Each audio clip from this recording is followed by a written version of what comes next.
It had been almost 15 years since I visited Hong Kong. In fact, it's where I ran my very first trail race back in 2011. So when we were invited to run Translantau by UTMB, it felt like the perfect reason to return.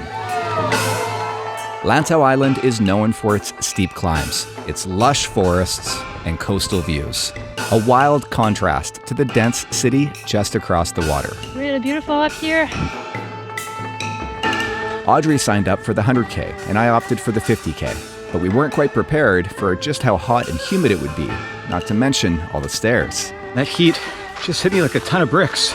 I am soaking wet. The course winds through dense forests, climbing high above the coastline, with glimpses of the city far below.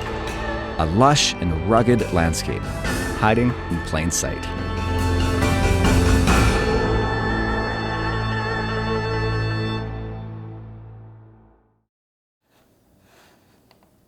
All right, so it's Monday afternoon, less than 24 hours before we leave for Hong Kong, and I've just finished preparing my nutrition plan for the race. So I can show you what I did here. I used the super handy NAC nutrition calculator on the website. So I've just answered a few questions like my weight and my estimated finish time, and that part was actually a little bit tricky. So I've looked at last year's results to give me an idea of the finishing time for the women's race, and the times are quite slow. Pro athlete Esther Schillag from Germany, who actually resides in Hong Kong, she won it last year in just under 14 hours. But the rest of the top 10 came in basically just under 20 hours. So I'm thinking I might be out there for as long as 20 hours. So I've put that as a realistic time goal. So it spit out this customized plan for me, which is great. It gives me how many calories to aim for in total for the duration of the race.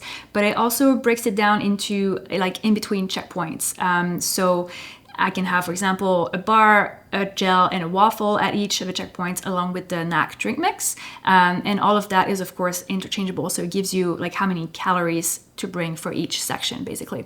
So it's great that this is a NAC sponsored race. All this product will be available at the aid stations. But I mean, I'm also bringing my own stuff just in case.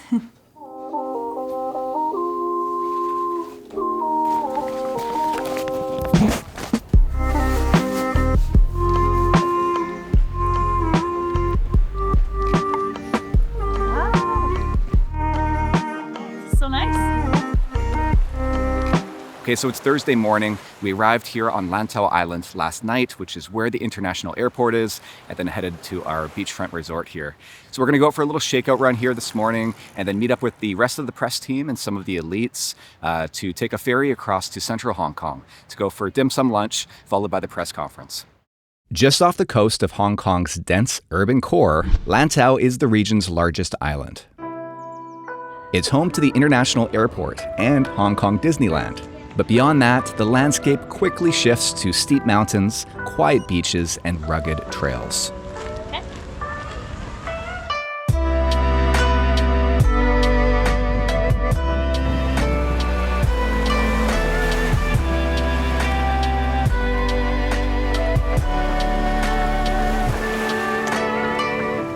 How's it feel? How's the heat?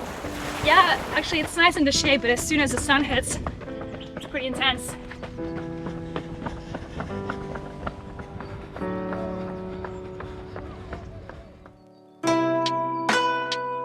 Across the harbor, more than 7 million people are packed into one of the most densely populated cities in the world.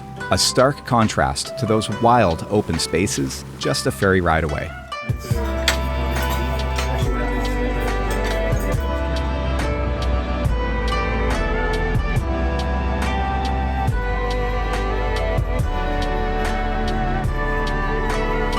I was there last year and tried a 100-miler, and it didn't went so well. It was super hot, super humid, and I was not prepared for anything of that. We passed a big python laying at the road, and we were just screaming and yelling, and then we started to run even faster up the hill, and now I'm doing the 100K, so yeah, I think I will finish this time, hopefully.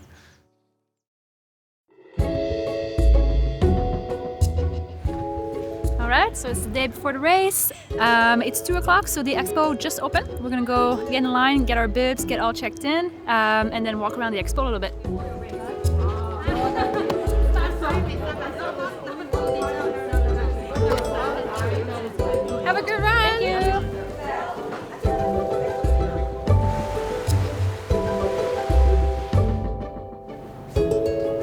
Okay, so it's about 10 to 8 Saturday morning, and just finishing getting ready here, and then we'll head downstairs for breakfast that starts at 8, and then make our way to the start line for 9 a.m.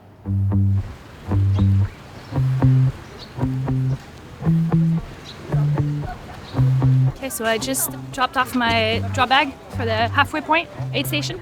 So I have spare shoes, socks, a clean outfit, and a bunch of nutrition.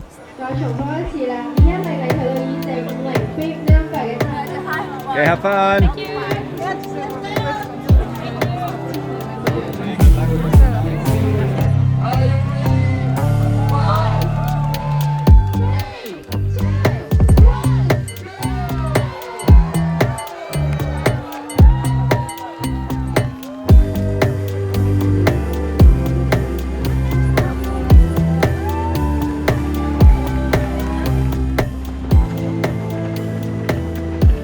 Here we go.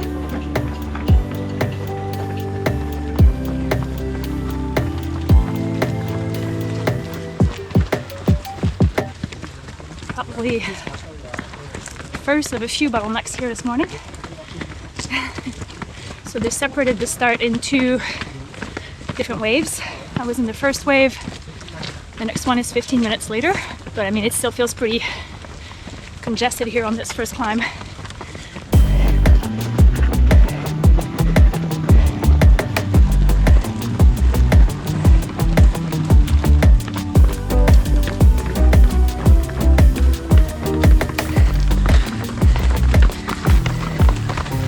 So a lot of people told us about many awkward steps on this trail. And I think I just got my first taste of that.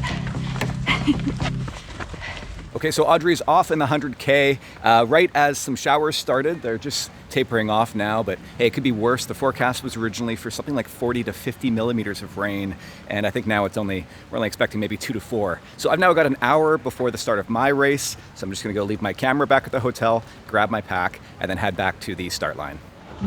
Just arriving at the first checkpoint here.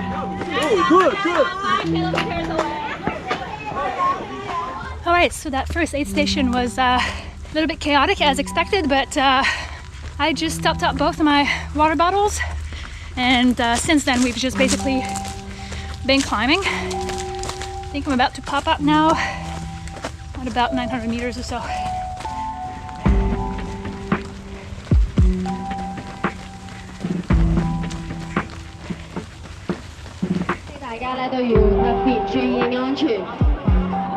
And for these kilometers, you follow the bikers. The bikers will direct you from anything coming for you.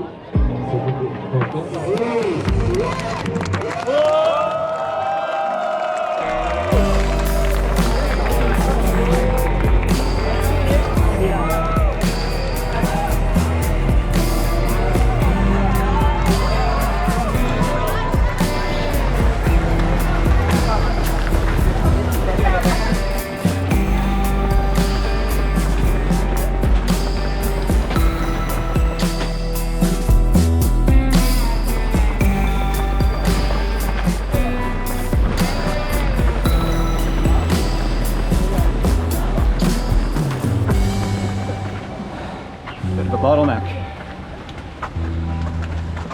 All right, so just a few minutes after 10 and the 50K has started. We're just starting to climb now. And it's already getting pretty warm, although it's not going to be nearly as warm as it was originally forecasted for. Not as warm as yesterday as well, thankfully. It's still quite humid.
This is where I start to regret not bringing poles.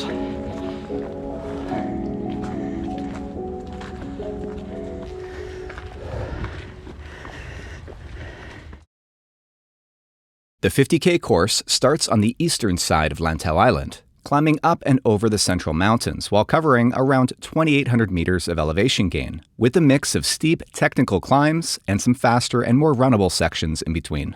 The 100K starts on a similar route, but adds an extra 50 kilometers of tough terrain, looping farther south, before eventually reconnecting with the 50K course. With over 4,500 meters of climbing, it's a full tour of Lantau, and a serious challenge, even for experienced ultra runners.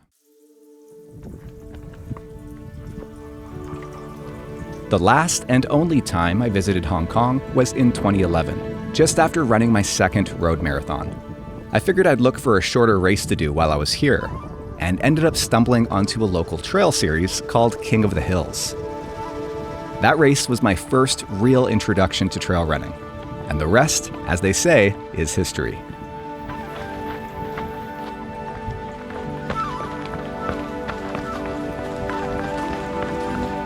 They don't seem to do switchbacks here on Lantau Island. It's just steps, straight up, straight down.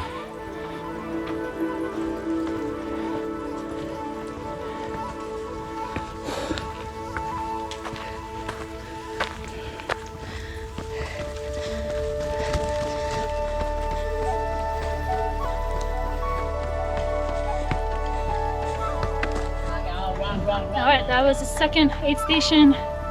Once again, pretty busy, but organized chaos. We filled up another bottle of neck and a bottle of water. Okay, go. Thank you. Thank you.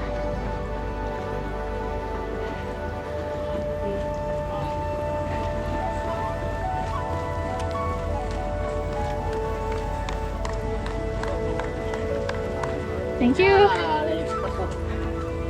Great. And this looks like the start of another really big climb. Up we go. Going up. There.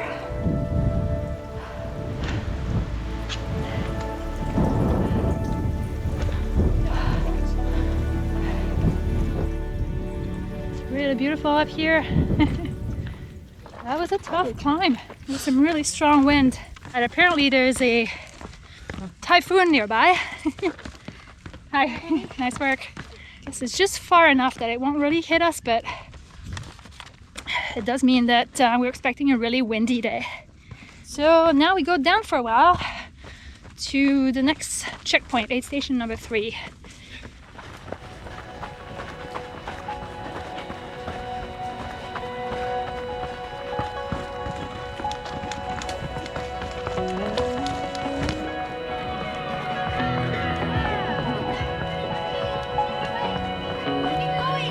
Thank you.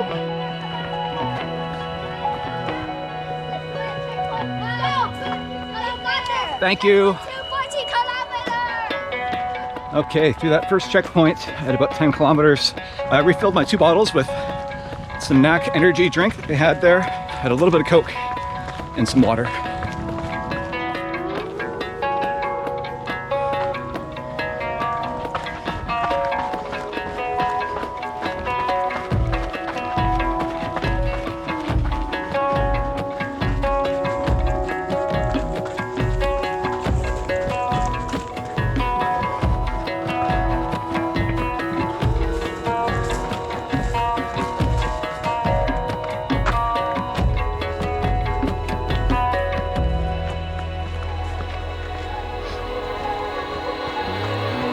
Hong Kong is known for its heat and humidity, especially in the summer when conditions can get pretty extreme. But even in early November, it was still relatively warm and quite humid. Humidity plays a big role in how hot it feels, since it prevents sweat from evaporating, which is how your body cools itself. And despite the heat training that we'd done in the sauna, this weather still felt like a shock to the system. We've been running for quite a while, close to 10 kilometers here in this really nice, flowy single track, sort of rolling mostly runnable terrain. Oh, the heat's really starting to get to me here.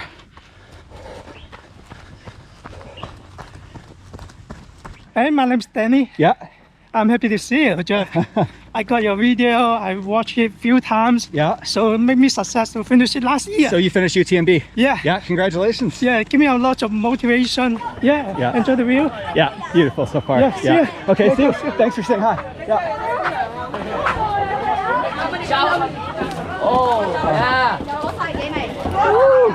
Thank you. Ooh, I'm gonna have to take a minute here and rehydrate.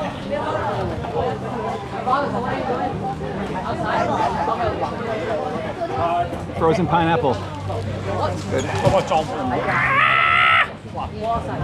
Painful, man. Oh yeah. Oh wow. Oh, I am dead. Woo! Wow. Sorry.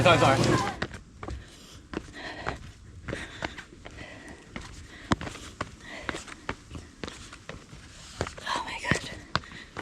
Okay, I'm sure it doesn't even look that bad on camera. Maybe, but these stairs are so steep. Like, it's hard to describe, but I feel like I may tumble forward at any moment. Yeah, I am crawling down this stuff. This is basically what my nightmares are made of.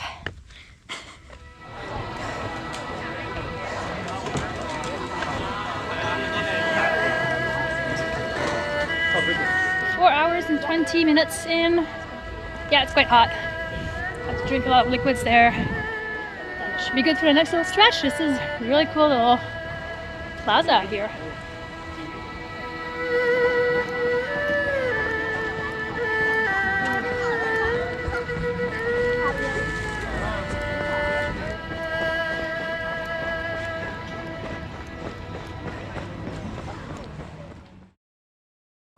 Okay, thank you. Thank you. Thank you. All right, we just left the second aid station, and it's going to be a pretty big stretch to the next aid station. I had to stop and rehydrate, drink quite a bit of fluids. My pee was looking a little dark, and that heat just hit me like a ton of bricks. As I was approaching the aid station, felt like almost like heat stroke. So I had to sit for a few minutes, rehydrate. Got doused with water a couple times. Got a frozen puree on my neck here and a frozen pineapple, and refilled 3 bottles, 2 with NAC, 1 with water. So we've got a long stretch now to the next aid station, probably a few hours without aid here.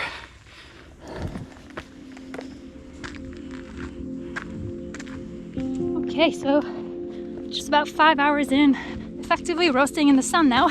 And I'm just doing a quick little descent, and then it looks like that's our next climb up there. Another steep one.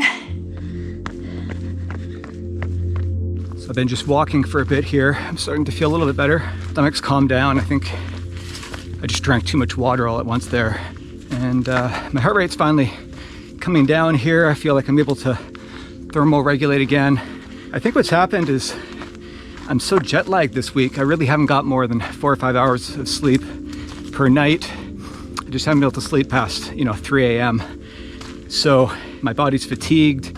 Despite all that heat training that I did, I'm just not able to thermoregulate. I'm not able to handle the heat, and it's not even that hot. There's a bit of a breeze. And as it gets a little bit later in the day here, I'm hoping that it's gonna continue to cool down and I'll find my legs again.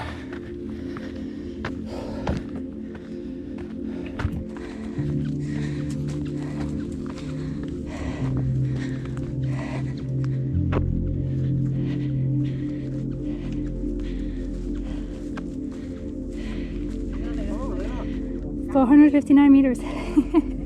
Okay, so not a very big mountain, but punchy little climb. And now we traverse.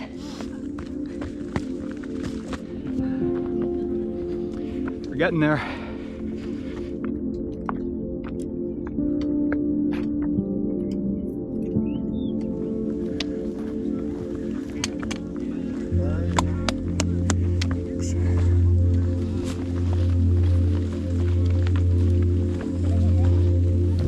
Nice breeze.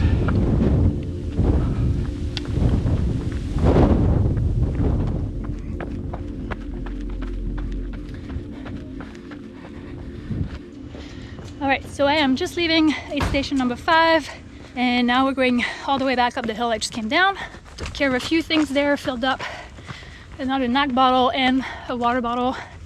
I took a salt pill because I am sweating buckets, and I used the outhouse. So back up I go to the next checkpoint, which I think is going to be where my drop bag is. So that means I'm nearing halfway.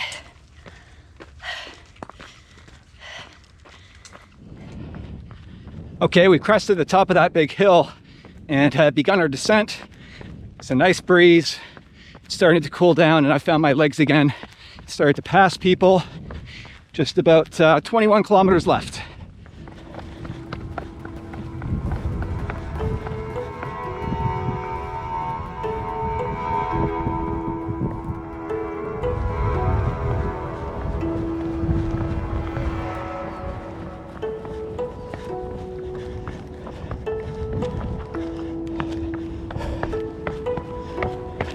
Ooh.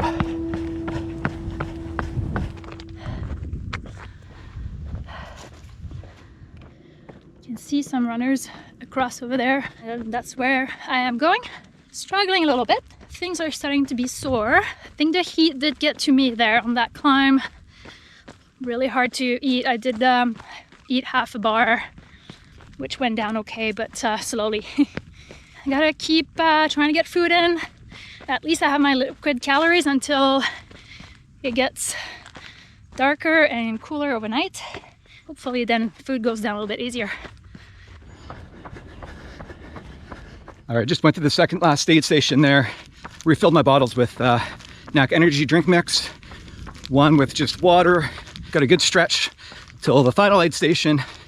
Just over 17 kilometers to the finish, but about 700 meters of climbing left to go. This forest here is really, really cool. I'm just dropping down to the next aid station here, number 6, and yeah, beautiful area. Remarkably, around 70% of Lantau Island is designated as parks and nature reserves, over 100 square kilometers of protected land. It's no surprise that Lantau is often called the lungs of Hong Kong. Well, we're about halfway up this big climb here. Did manage to pee for the second time during the race. It's a bit of a golden ale. I prefer a lager or a lighter, but actually I'm just happy that I'm peeing at all. It means my kidneys are working. Up we go.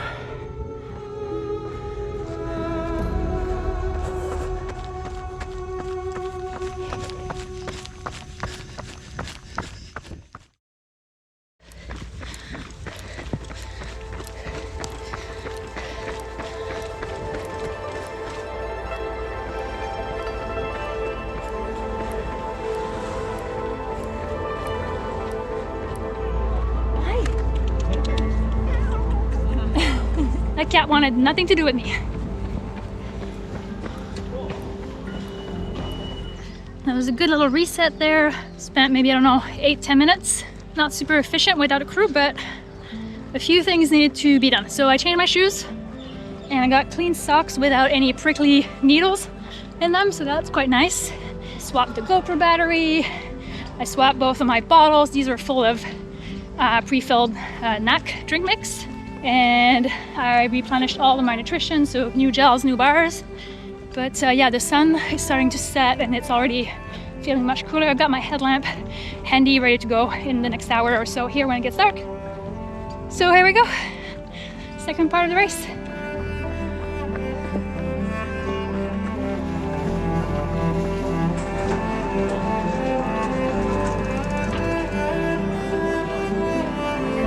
Okay. I think I'll be back on the trail soon now.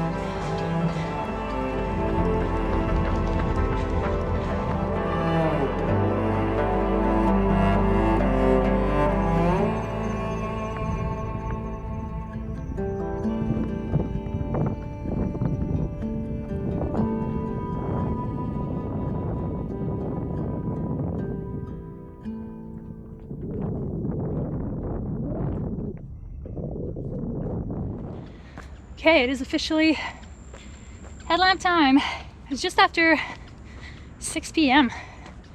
So it feels pretty early for complete darkness, but here we are. I'm really hoping to finish before sunrise. So far I am on track to do that, but I'm only halfway. There's a lot of racing left to do. A lot of things can happen, but I'm gonna give it my best.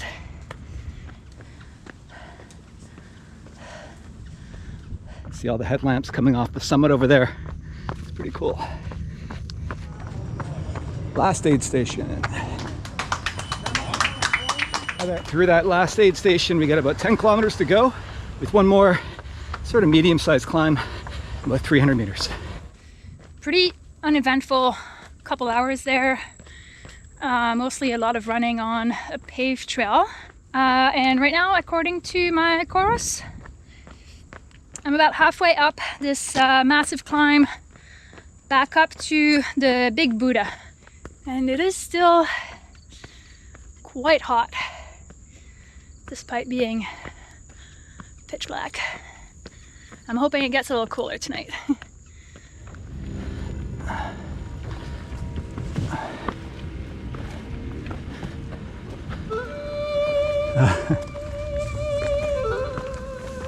It turns out the last 5 or 6 kilometers here is probably the slowest and most technical. All right, we're finally on to some runnable stuff. 2 kilometers to the finish, and it's all downhill.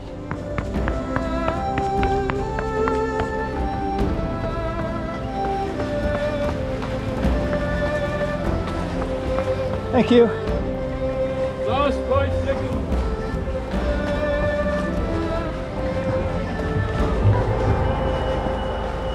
Whew.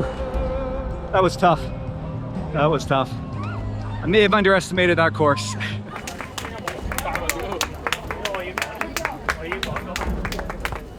Anders, congratulations. Hey, Way to get it done. oh my God. Good job. It's so hard. It was super tough. I think I had a mild heat stroke a couple of times when I went too fast. I took a bath, 2 baths in the sea. Okay. So that was really good. Yeah. Well, 5th place. Still pretty good. Yeah, it's okay. So that was my first 100-kilometer race. I expected it to be very hard and having to push super deep, especially in that zone that I've never really experienced after 60K. But I don't know, actually I was surprised because I just had so much fun. I had a few friends cheering me on, so that was really a big change, a big game changer for sure.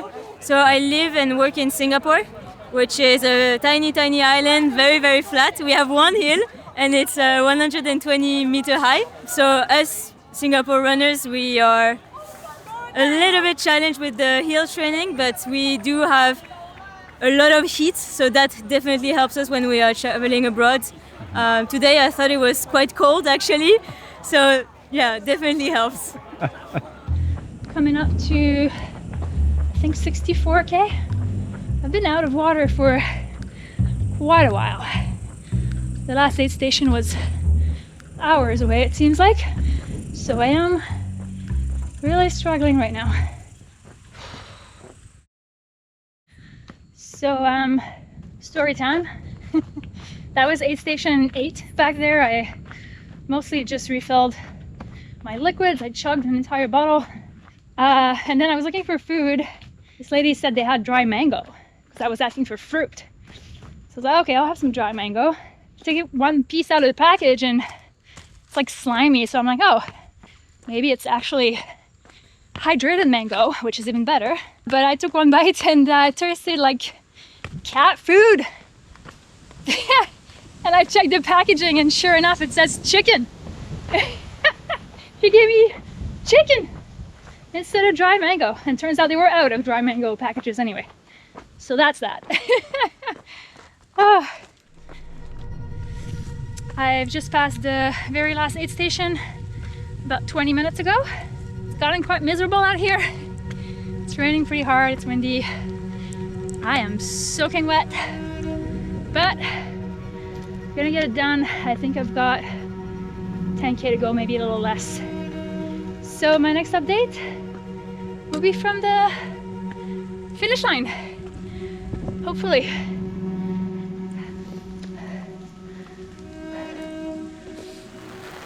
Okay, so it's 5:20 in the morning. I slept for a few hours back at the hotel. I'm back here at the finish line. It looks like it's been pouring rain for a couple of hours, so she's had a pretty rough time out there. I talked to some other runners who said it's like deadly, it's slick, really challenging on that last section coming off of the last ridge there. So hopefully she's doing okay. She's moving though. She's moved up a bunch of placements. She's pretty tough. I think she's doing all right. Hello!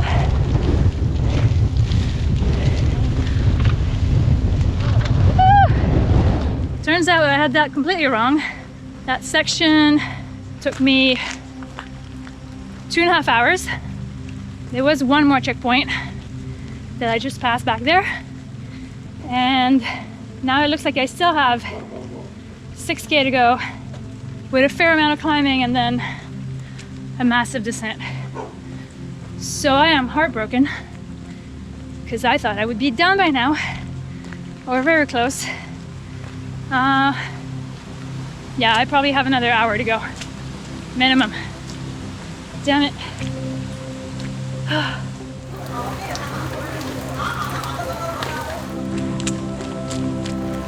Here she comes.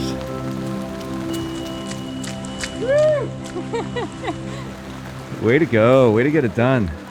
I'm so tired of being wet. How was that last bit? Was it sketchy? Yeah, up on the ridge it was so windy. You're not cold though? No, now that I'm down low, I'm fine. I never did get cold enough to put on my jacket, but a lot of people did. Oh, that was just a heroic effort. Just outside of her original time goal of about 20 hours. I think she came in at about 20 and a half. Man, this weather. Whew. A bunch of the flag had just blown away because it was so windy. Yeah.